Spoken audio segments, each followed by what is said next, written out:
Hello friends, full back ட்ரேடிங்கோட முக்கியத்துவத்தை இந்த வீடியோவில் டீட்டெயிலாக எக்ஸ்பிளைன் பண்ணுறேன். எந்த இடத்துல சரியான முறையில் இந்த ஃபுல் பேக் ட்ரேடிங்கை நம்ம பயன்படுத்தணுங்கிறதையும் டீட்டெயிலாக சொல்கிறேன்.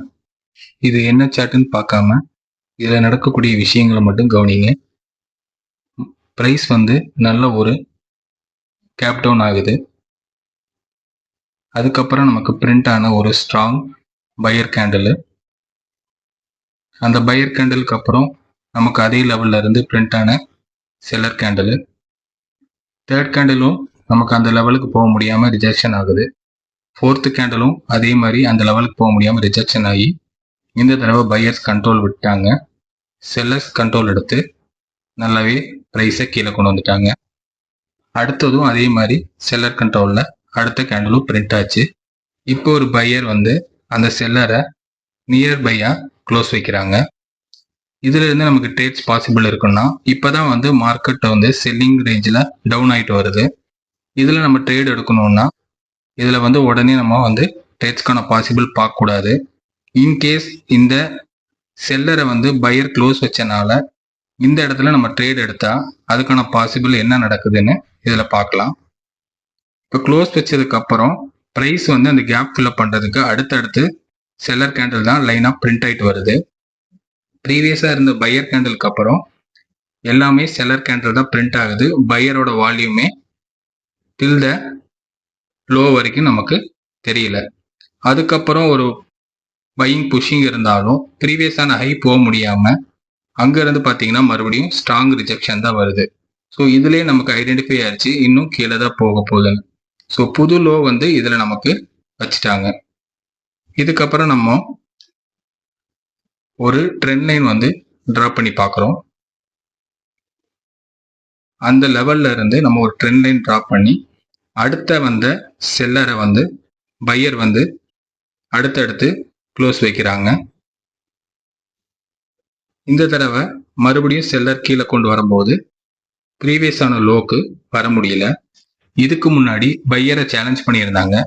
இந்த தடவை அந்த லெவலுக்கு கூட வர முடியாம மறுபடியும் பையர் கண்ட்ரோல் பண்ணி அந்த ட்ரெண்ட் லைன் வரைக்கும் ப்ரைஸை புஷ் பண்ண ஆரம்பிச்சிட்டாங்க. இப்போ நான் அந்த பிரேக் அவுட் லெவலை மார்க் பண்ணுறேன். இந்த பையர் ப்ரீவியஸாக இருக்கிற ரெண்டு செல்லரையும் அந்த ட்ரெண்ட் லைனுக்கு மேலே இப்போ க்ளோஸ் வச்சுட்டாங்க. ப்ரைஸ் மறுபடியும் நமக்கு கீழே வருது அதே லெவலுக்கு. மறுபடியும் அந்த லெவல்ல இருந்து அந்த ட்ரெண்ட் லைனோட அந்த பிரேக் அவுட்ல இருந்து அடுத்தடுத்து பார்த்தீங்கன்னா மார்க்கெட் மேலே தான் போச்சு. இந்த லெவல்ல இருந்து ஒரு சின்ன ரீடெஸ்ட் ஆச்சு நமக்கு. அதுக்கப்புறமும் ப்ரைஸ் மேலே போச்சு. மறுபடியும் இன்னொரு ரீடெஸ்ட் எடுத்து அதுக்கப்புறம் பையர்ஸ் ஸ்ட்ராங்காக ப்ரைஸ் அந்த லெவல்ல இருந்து மேலே கொண்டு போயிட்டாங்க. இங்கே நம்ம ஃபஸ்ட்டு ஒரு செல்லர் கேண்டில் இருக்கு பார்த்தீங்களா, அதையே ஸ்ட்ராங்காக பையர் க்ளோஸ் வச்சு அடுத்த ட்ரெண்ட் லைன் வரைக்கும் போனனால அதோட ரீடெஸ்ட்லேயே நம்ம ட்ரேட்ஸ் பிளேஸ் பண்ணிட்டு அடுத்தடுத்து பிரேக் அவுட் ஆகி நம்ம ப்ரீவியஸாக மார்க் பண்ண அந்த கேப் ஃபில்லிங் ஏரியா கிட்ட போய் கேப் ஃபில்அப் ஆகிட்டு தான் மார்க்கெட் ரிவர்சல் ஆகி மறுபடியும் டவுன்ஃபால் ஆச்சு. ஸோ இந்த லெவல் தான் நம்மளோட டார்கெட். இதுக்கப்புறம் டவுன்ஃபால் ஆன ப்ரைஸஸ் எக்ஸாக்டாக நம்ம ஆல்ரெடி ஒரு செல்லர் கேண்டில் பிரேக் பண்ண பையர் கேண்டில் லெவலை மார்க் பண்ணி வச்சுருந்தோம். அந்த லெவலில் தான் ப்ரைஸ் மறுபடியும் ரிவர்சல் ஆச்சு. இந்த தடவை மேலே போக முடியல, மறுபடியும் அதே லெவல் வந்துச்சு. அதுக்கடுத்தது ஒரு சின்ன ஹையரை தான் வச்சாங்க. அந்த லெவலுக்கு மேலே போக முடியாத காரணம் என்னன்னா ப்ரீவியஸாக ஒரு ஸ்ட்ராங்கு பையரை ட்ராப் பண்ணிட்டாங்க செல்லரு. அந்த லெவலை இப்போ மார்க் பண்ணுறேன்.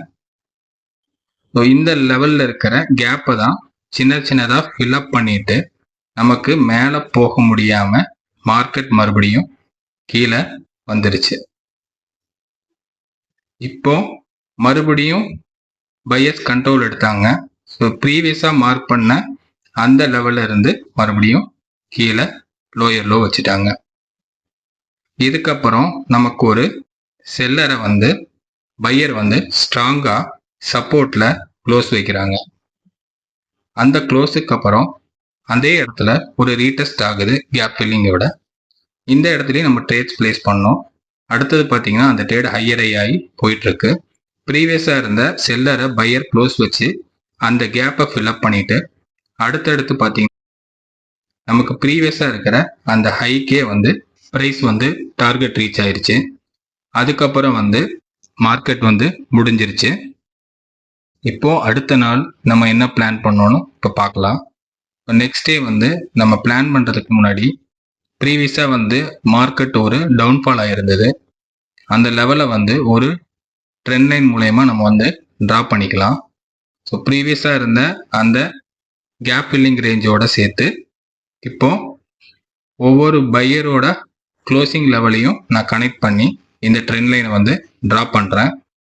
ட்ரெண்ட் லைன் ட்ரா பண்ணி வச்சதுக்கப்புறம் அந்த லெவல்ஸ் கரெக்டாக பாருங்கள். ஒவ்வொரு பையரோட க்ளோசிங் ப்ரைஸை தான் நான் வந்து ட்ரெண்ட் லைனில் இப்போ வரைஞ்சிருக்கேன். ப்ரீவியஸாக வந்து நமக்கு ஒரு செல்லரை ஃபஸ்ட்டு கேண்டிலே வந்து ஒரு பையர் சேலஞ்ச் பண்ணியே அந்த ட்ரெண்ட் லைன் அளவுக்கு போயிட்டு க்ளோஸ் வைக்கிறாங்க. அடுத்ததும் ஒரு பையர் கேண்டில் ஸ்ட்ராங்காக அந்த ட்ரெண்ட் லைன் அளவுக்கு போயிட்டு அடுத்த கேண்டில் நமக்கு ரிவர்சல் ஆகி நம்மளோட கேப் ஃபில்லிங் பண்ணுறதுக்கு வராங்க. இந்த இடத்துல நம்ம ட்ரேட் பிளேஸ் பண்ணிட்டோம். ப்ரீவியஸாக செல்லரை க்ளோஸ் வச்சனால இந்த இடத்த கேப் ஃபில்அப் பண்ணனால நம்ம ட்ரேட் பிளேஸ் பண்ணிட்டோம். அடுத்த கேண்டிலே நல்லா ஸ்ட்ராங்காக அந்த ட்ரெண்ட் லைனை நல்லா ஸ்ட்ராங்காகவே வந்து க்ளோஸ் வச்சுட்டாங்க. அடுத்த கேண்டிலும் அதுக்கு அடுத்தடுத்த லெவலில் நல்லா ஸ்ட்ராங்காக க்ளோஸ் வச்சு நம்மளோட கேப் ஃபில்லிங் ஏரியாவுக்கே இப்போ போயிட்டாங்க. ஸோ இந்த இடத்துல நம்ம இந்த ட்ரேடை க்ளோஸ் பண்ணிட்டோம். மறுபடியும் இந்த இடத்துல புட் ஆப்ஷனில் பை பண்ணியிருந்தோம். ஏன்னா நம்ம கேப் ஃபில்லிங் ஏரியாங்கனால அந்த ட்ரேடும் அடுத்தடுத்து பார்த்தீங்கன்னா ப்ரீவியஸ் ஹை போக முடியாமல் நம்மளோட சப்போர்ட் லைன் வரைக்கும் நமக்கு ப்ரைஸ் ட்ரேட் ஆகுதான்னு பார்த்துருந்தோம். இதுக்கு சப்போர்ட்டிவாக நம்ம ஒரு ட்ரெண்ட் லைனும் ட்ரா பண்ணியிருந்தோம். அந்த லெவல் வரைக்கும் ப்ரைஸ் வருமானு பார்த்தோம். அதுக்கு முன்னாடியே ஒரு சின்ன ரிவர்சல் இருந்தது. அந்த இடத்துல நம்ம புட் ஆப்ஷன் எடுத்த ட்ரேடை க்ளோஸ் பண்ணிட்டோம். இப்போ வந்து நமக்கு இந்த இடத்துல ஒரு ஸ்ட்ராங் செல்லர் இருக்காங்க. அதை க்ளோஸ் வச்ச பையரோட லெவலு. அதனால தான் வந்து ப்ரைஸு இந்த கேப்பை ஃபில்அப் பண்ணிட்டு நமக்கு ரிவர்சல் ஆகுது. ஸோ இதை நல்லா நம்ம அண்டர்ஸ்டாண்ட் பண்ணணும். அந்த லெவலை இப்போ நான் மார்க் பண்ணியிருக்கேன்.